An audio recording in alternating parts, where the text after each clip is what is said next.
café comigo. Esse é o início das minhas melhores conexões.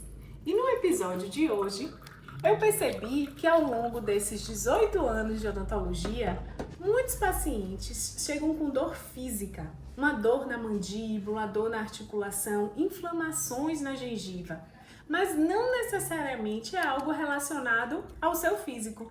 Muito disso tem a ver com as cargas emocionais, os gatilhos emocionais. E hoje estamos aqui com Sara Viana, psicóloga, atendimentos particulares, atendimento online, com quase 20 anos de experiência na psicologia clínica, na área de álcool, drogas e outras expertises que a saúde mental como um todo. Uma alegria estar aqui, tô aqui já deliciando, esperando meu café. Eu brinco que é o kit, café e aguinha para estar conversando, refletindo e aprendendo um pouco, né, sobre as emoções, sobre os nossos comportamentos, compreender o que acontece com o corpo, o que provoca tanta movimentação, que causa até dor, que causa um desconforto, que causa de fato a ansiedade, a depressão. E estamos aqui, vamos conversar, vamos prosear. Então, sobre os gatilhos emocionais, ansiedade, estresse, preocupações, Sara, aceita um café comigo? Aceito. Prazer. E para molhar a palavra, agora que estamos hidratadas e cafeinadas, como é que a psicologia pode nos auxiliar nesses momentos de tensão, ansiedade, que reverberam em consequências no corpo? E aí é importante, Maia, a gente observar principalmente o corpo. Eu sempre falo assim que o corpo ele fala primeiro, inclusive, do que a gente está pensando. Que quando a pessoa chega com a demanda sobre ansiedade, outras questões, eu falo, mas o que vem no pensamento? Ah, não vem nada. Mas eu sinto o coração que acelera, a boca que trava, os olhos que tremem, né? Então a gente precisa primeiro compreender, né, que o corpo está ali reagindo de algum jeito e a face, né, ela é cheia de musculatura que desde as emoções, as primeiras emoções, a gente compreende as emoções através das nossas expressões, né, do sorriso, do medo, do travamento, né, da tensão. E aí se a gente observar que geralmente a gente está com a língua presa, né, travada no céu ali da boca, travada nos dentes, as mãos fechadas, então compreender um pouco desse movimento do corpo. Compreendendo o movimento do corpo, opa, travei minha língua, chegou a doer aqui. Né? Se a gente parar para essa percepção, meu coração está acelerado, o que é que está me provocando isso? E aí a gente vai estar falando sobre os fatores desencadeantes, né? Que pode ser o encontrar uma pessoa. Eu falo que o dia inteiro a gente passa por pequenos estresses, micros estresses, que a gente vai tentando compreender e fala, não chega no final do dia, está totalmente tensa, aí não consegue dormir. E aí vem, né, todas as questões de saúde que acaba reverberando pelo corpo mesmo. Então, observar pessoas, observar o lugar onde você está, o ambiente que está, né, o que é que pede, é um olhar que me causou um constrangimento, é o medo do dentista, eu morro de medo de dentista, assim, eu suo, tenho a necessidade de fazer limpeza, tratamento e tal, mas é todo um sofrimento. E o que eu faço diante dessa angústia toda, né? E aí tá ali a mão suando, a gente fica travada, procrastinando a ida ao dentista, por exemplo. E aí não, vamos lá. E aí vai, né, algumas técnicas para modificar esse pensamento. Desde eu confio no profissional até, não, eu preciso controlar diante da necessidade desse cuidado, desse tratamento.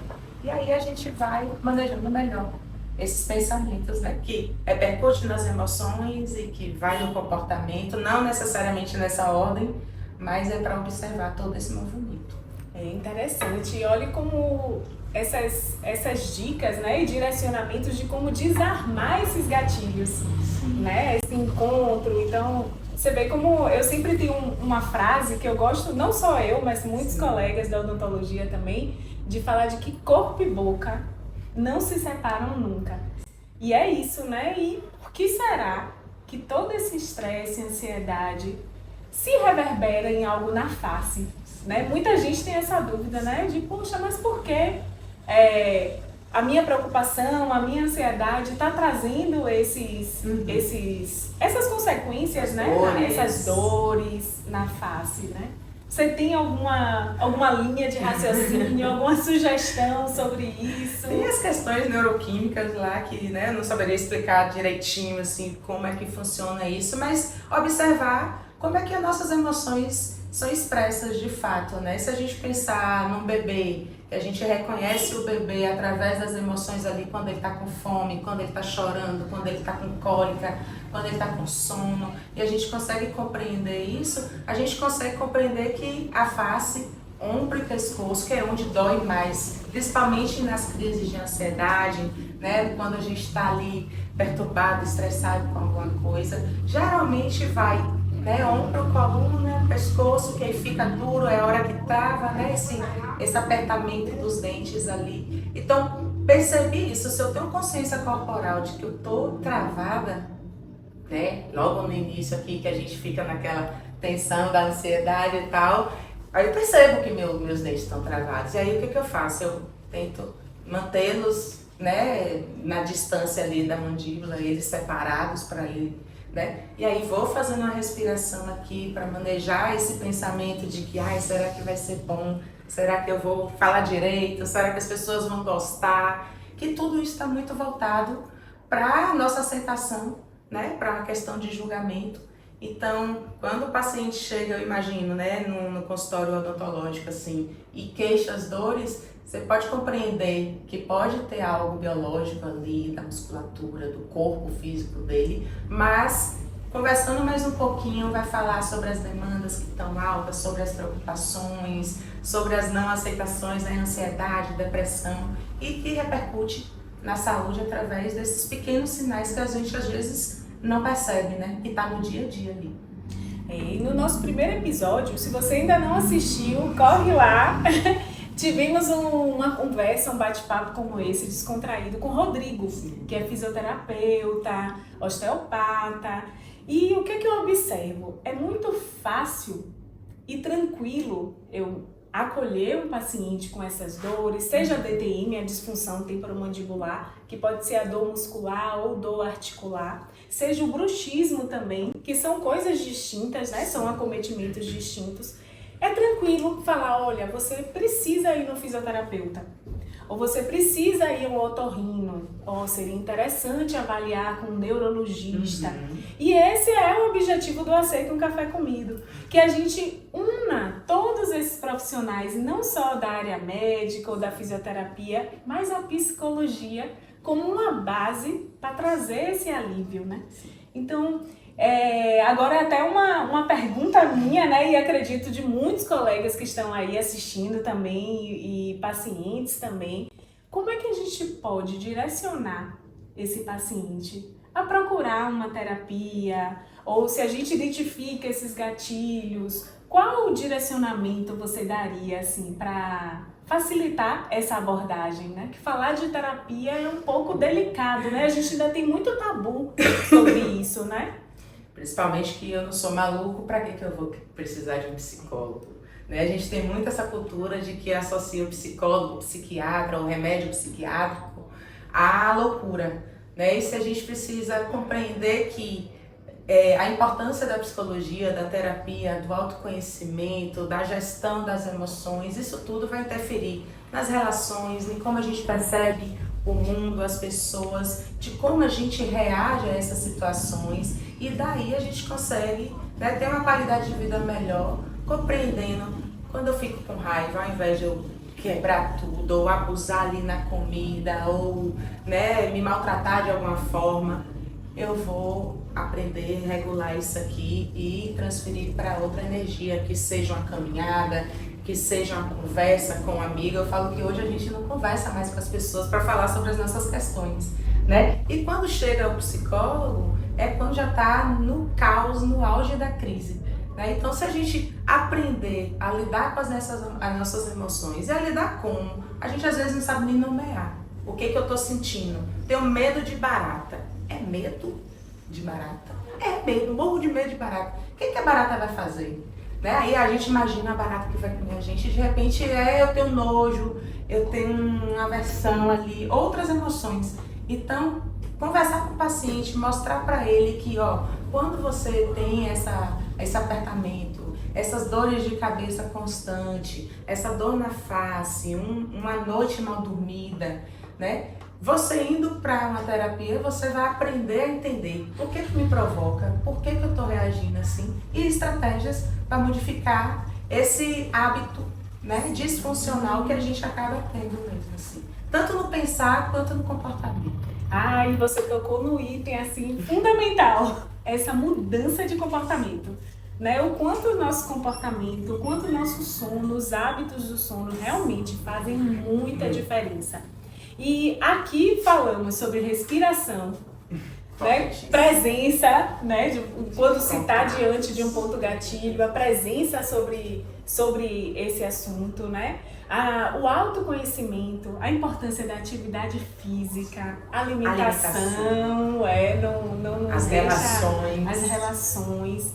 E muito obrigada, Sara, por essa partilha tão rica, né? E quantos itens estão nessa importância do cuidado emocional, né? E cuidados de hábitos também, porque um exemplo, só pegando esse último gancho dessa sua expertise, que talvez muitos não saibam, mas relacionado ao álcool e drogas, que são substâncias que modificam o comportamento, modificam o sono. Sim. Então é muito importante ter essa profissional, que honra nossa ter você aqui no nosso serviço público, na atenção básica, né, cuidando de todos nós, sim, né, e tendo essa disponibilidade de diálogo, acolhimento. Que maravilha, muito obrigada por aceitar esse café comigo. Delícia. E sigamos na partilha. Tamo juntas.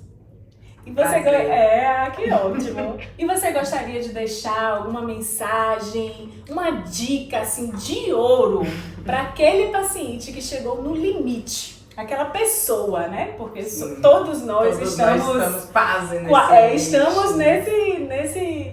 nessa vulnerabilidade e possibilidade de acometimento, né? Aquela dica de ouro. Cheguei no limite, o que é que eu faço? A quem eu procuro? Por onde começar? Quero fazer terapia, mas não sei a quem procurar e tem esse tabu. O que é que você poderia nos partilhar mais uma vez sobre isso? Eu digo primeiro que a gente se acolher. Né? A gente não se acolhe. Quando, né, precisa ir para o fisioterapeuta, imediatamente vai. Precisa de alguma coisa mais pontual ali, um médico, ele vai dar um remedinho. Mas a gente não acolhe os nossos pensamentos, as nossas emoções, os nossos medos, nossas angústias. Eu brinco assim que Rio de Contas, por exemplo, 8 horas da manhã, um calor infernal de sol descendo, meia-noite, uma chuva com frio. Se o tempo, né, tem essa modificação ali, alteração, né, dentro de um dia, por que a gente não pode ter essa alteração? Então, primeiro é acolher a alteração do humor, compreender o que é que promove isso, né, e respira. Respira que passa, puxar o ar bem profundamente pelo nariz, segurar ali 5, 6 segundos com o pulmão cheio, soltar bem devagar pela boca. E aí vai beber uma água, toma um café gostoso, bate uma prosa gostosa, compreenda o tamanho do universo, o tamanho de possibilidades que a gente tem, que quando a gente fica muito focada num problema, a gente não consegue ver as possibilidades. Então, o conversar com as pessoas para partilhar, o observar o tamanho desse universo e tantas outras possibilidades que tem, da gente estar solucionando, estar resolvendo, estar ajudando o outro, né? Então, procurem psicólogo, tem na rede do SUS, tem no particular, tem online, tem presencial, né? A gente pode compreender e participe dos grupos que a gente estiver promovendo. É importante também ouvir outras falas, né? Ouvir outras experiências, não ficar só no individual, porque a gente também não é individual, a gente está dentro de um coletivo. E estamos juntos aí, sempre. Ah, que maravilha! Mais uma vez, muito obrigada. E tô aqui com o nosso Café Blendito, né? Nessa partilha do Aceita um Café Comigo. E para você que ficou até aqui, nos acompanhe no próximo episódio.